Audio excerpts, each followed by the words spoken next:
Langit malam menggantung kelabu. Di atas desa Ganti Lombok Tengah, angin berdesir lirih di antara pohon jagung dan rumput liar. Di balik kesunyian itulah Murtede, seorang pria biasa, petani, anak kampung. Ia melajukan motornya perlahan sambil membawa termos air panas dan sebungkus makanan. Itu bekal untuk ibunya yang sedang sakit. Di rumah di ujung desa, jalanan tanah itu sempit, gelap, dan jauh dari permukiman. Tapi bagi Murtede, ini bukan jalur asing. Ia telah melintasinya ratusan kali. Namun malam itu, nasib menulis bab lain dalam hidupnya. Dari balik semak yang gelap, tiba-tiba muncul 4 bayangan. 4 pria bertopeng, dengan sorot mata dingin dan senjata tajam di tangan. "Berhenti kau!" sergah salah satu dari mereka sambil mengacungkan parang. Murtede spontan menginjak rem, dan motornya pun berhenti.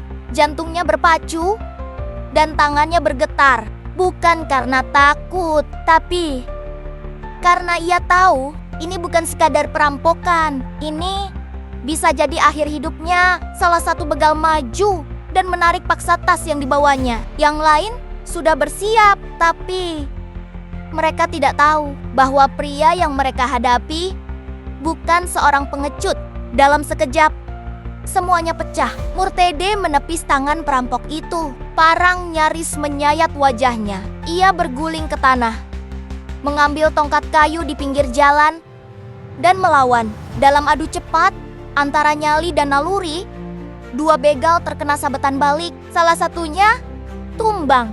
Terdengar suara desah keras. Yang lain mencoba menyerang dari belakang, tapi Murtede berbalik, menghantam, dan menikam dengan senjata lawan yang berhasil direbutnya. 3 menit itu waktu yang dibutuhkan untuk mengubah petani menjadi pejuang. 2 begal tewas di tempat, 2 lainnya lari terbirit-birit, meninggalkan darah dan senjata mereka.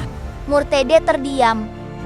Tangannya bergetar, tubuhnya berkeringat. Ia melihat tubuh-tubuh yang tergeletak. Bukan bangga yang datang, tapi bingung, takut, dan sedih. Ia hanya ingin pulang. Tapi sekarang 2 nyawa telah terenggut. Beberapa jam kemudian, polisi datang. Keesokan harinya, berita tersebar. Namun yang mengejutkan, Murtede ditetapkan sebagai tersangka dengan tuduhan penganiayaan yang menyebabkan kematian. Kasusnya pun membuat desa menjadi gempar. "Ini tidak adil," kata para tetangga. "Dia hanya membela diri." Ratusan warga mendatangi kantor polisi. Mereka bersuara untuk keadilan.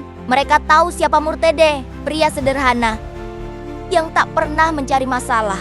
Desakan publik menguat. Kasus ini akhirnya diambil alih oleh Polda NTB. Para ahli hukum, tokoh masyarakat, dan saksi turun tangan. Hasilnya jelas, Murtede membela diri, bukan membunuh untuk menyerang, tapi bertahan untuk hidup. Dan akhirnya Murtede dibebaskan. Ia pulang dengan langkah keberanian dan disambut dengan senyuman bangga oleh orang-orang di sekitarnya. Tapi di matanya ada luka dan pelajaran yang dalam. Ia tidak bangga dengan darah yang tumpah, tapi ia tahu satu hal. Di dunia yang keras ini, orang baik pun kadang harus berani mencabut taring.